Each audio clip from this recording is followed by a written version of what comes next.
mabniyun 'ala dhammi fi mahalli jarrin biharfil jarri al-lam. Lahu terdiri dari dua kata, la dan hu, atau lam dan ha. Yang pertama al-lam merupakan huruf jar mabni dengan fathah la. Kemudian ha di sini merupakan dhamir muttasil mabni dengan dhammah hu. Fi mahalli jarrin menduduki posisi jar karena didahului oleh huruf jar. Berikutnya kufuwan khabaru yakun muqaddamun mansubun wa alamatu nasbihi al-fathatu. Kufuwan merupakan khobar dari yakun. Kalau kita kemarin mengenal mubtada khobar tersendiri, sekarang kita berkenalan dengan istilah baru, ada isim kana dan khobar kana, atau isim yakun dan khobar yakun. Kufuwan contoh dari khobar yakun. Muqaddamun yang berada di awal, mansubun hukumnya mansub, tanda nasabnya fathah, kufuwan. Ahadun, silakan. Ahadun. Ismu yakun. Muakhkharun. Marfu'un. Wa alamatu raf'ihi. Ad-dhammatu. Ahadun merupakan isim yakun yang diakhirkan, hukumnya marfu', tanda rafa'nya dhammah. Kemudian dari i'rab tersebut kita belajar kaidah ke-21, tepatnya diambil dari kata lahu yang ada dalam ayat ini, yaitu pada huruf ha. Hu dalam kata lahu merupakan bagian atau contoh dhamir muttasil. Kalau kemarin yang kaidah ke berapa kemarin ya, ada dhamir munfasil, kaidah ke-19 ya. Kaidah ke-19 dhamir munfasil. Kalau yang ini dhamir muttasil ya. Hanya sedikit perbedaan bunyi ya. Mun dengan mut ya. Kalau mun munfasil artinya terpisah. Kalau muttasil artinya bersambung atau gandeng. Kalau kemarin dhamir munfasil ada dua ya, dhamir munfasil ada dua. Ada dhamir rafa' munfasil dan dhamir nasab munfasil. Sedangkan dhamir muttasil ada tiga, yaitu yang pertama dhamir rafa' muttasil, yang kedua dhamir nasab muttasil, yang ketiga dhamir jar muttasil. Dhamir rafa' muttasil artinya dhamir muttasil yang menduduki posisi marfu' atau rafa'. Dhamir nasab muttasil artinya dhamir muttasil yang menduduki posisi nasab atau mansub. Sedangkan dhamir jar muttasil artinya dhamir muttasil yang menduduki posisi jar atau majrur. Kita lihat perbedaannya. Yang pertama dhamir rafa' muttasil. Dari 14 tasrif ya. 14 tasrif yang biasa kita baca, nasara, nasara, nasaru, nasarat, nasarata, nasarna, dan seterusnya sampai nasartu, nasarna. Di situ ada dua kata atau dua fiil yang dihilangkan, yaitu nasara, nasara dengan nasarat. Di situ diberi tanda strip, dikosongi. Artinya tidak termasuk atau tidak ada dhamir muttasil pada fiil tersebut. Karena yang sudah pernah kita pelajari bahwa contoh nasara dan nasarat itu tidak ada dhamir muttasilnya, tetapi adanya dhamir mustatir takdiruhu huwa dan satunya lagi takdiruhu hiya. Maka di situ tidak ditulis karena tidak termasuk, tidak ada dhamir muttasilnya. Dihilangkan dua fiil. Adapun yang lainnya ya, Contohnya nasoro itu domirnya adalah huruf alif. Nasoru domirnya huruf waw. Itu disebut dengan domir rofa muttasil. Domir muttasil. Dan seterusnya ya, sampai pada bagian yang terakhir nasortu, tu itu sebagai domir ya, domir muttasil pelakunya. Kemudian nasorna juga demikian, na itu sebagai domir muttasil fa'il ya. Kita baca nasoro nasoru, silakan. Nasoron nasorota nasorna, nasorta nasortuma nasortum, nasorti nasortuma nasortunna,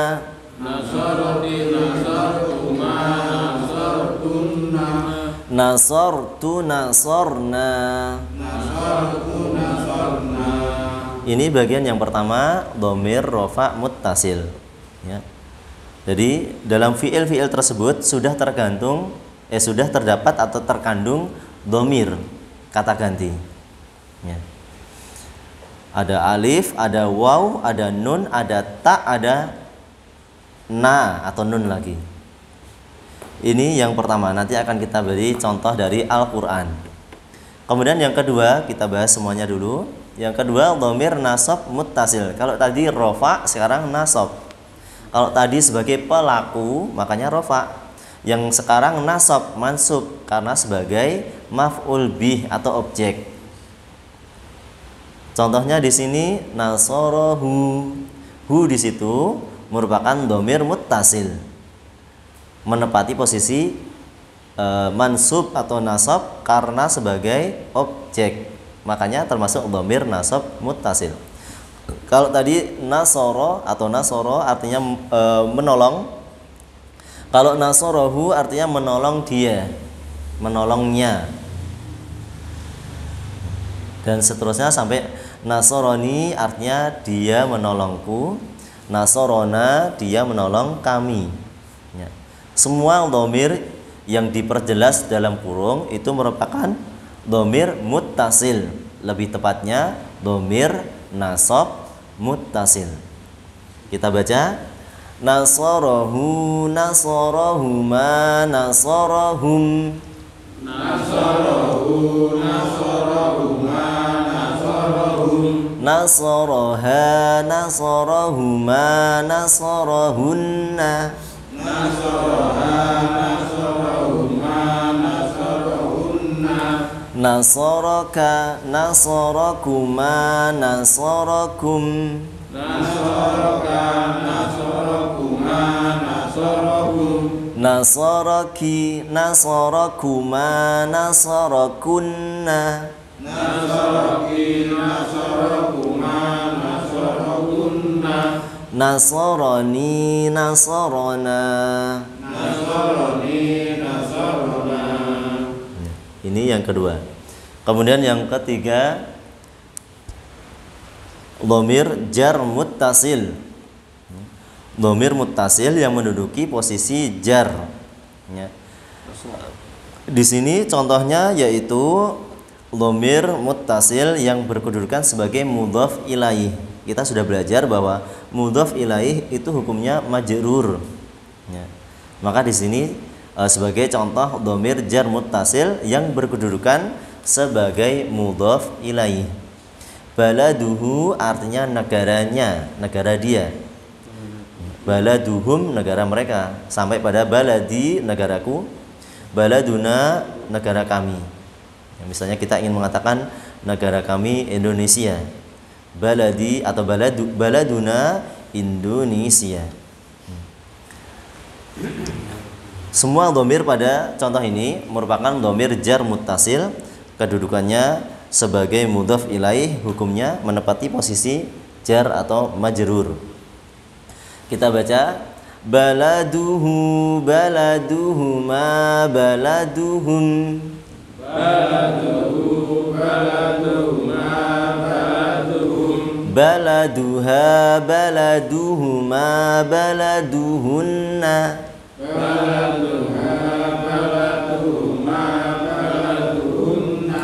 baladuka baladukuma baladukum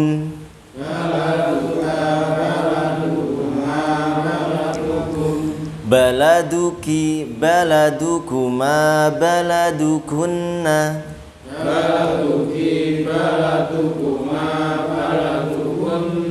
baladi baladuna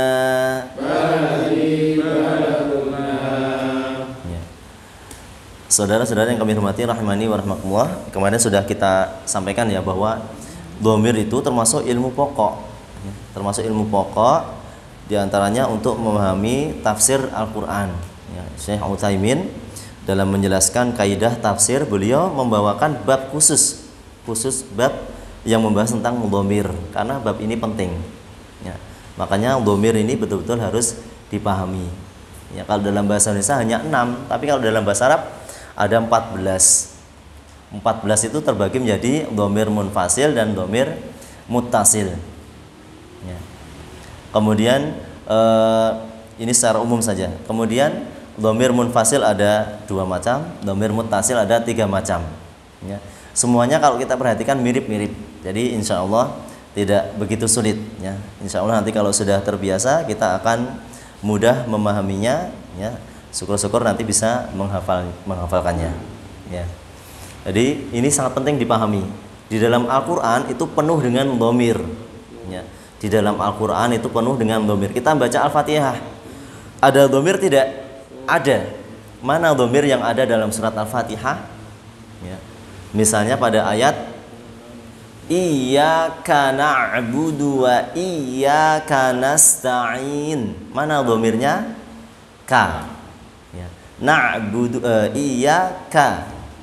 Iyyaka itu termasuk pelajaran kemarin, dhamir nasab munfasil. Jadi di Al-Quran itu penuh dengan dhamir. Maka kalau kita paham dhamir, kita akan mudah di dalam memahami tafsir Al-Quran ya, mudah dalam memahami bahasa Arab, mudah dalam memahami tafsir Al-Quran. Jadi sekali lagi, memahami dhamir itu sangat penting ya. Jangan sampai keliru antara 1 orang, 2 orang dengan banyak orang. Jangan sampai keliru antara laki-laki dan perempuan ya. Demikian ya, dibedakan dalam bahasa Arab. Kalau dalam bahasa Indonesia lebih sederhana, ada 6 saja, saya, kami, kemudian kamu, mereka, dia, mereka, kamu, kalian ya. Saya, kami, dia, mereka, kamu, dan kalian.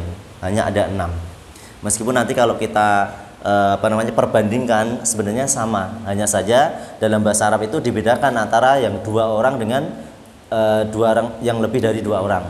Kemudian dibedakan antara yang laki-laki dengan yang perempuan. Sehingga menjadi bercabang banyak. Jumlahnya ada 14. Sudah paten ya.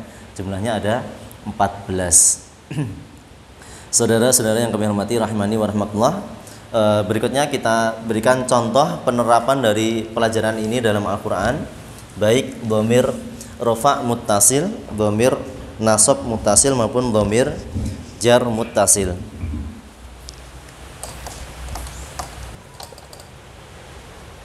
Di sebelah dalamnya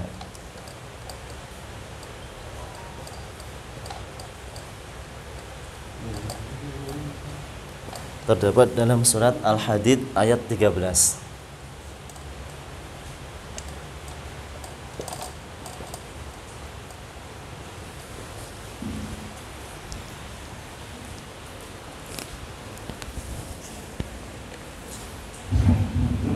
Ini contoh penerapan dhamir muttasil dalam Al-Quran.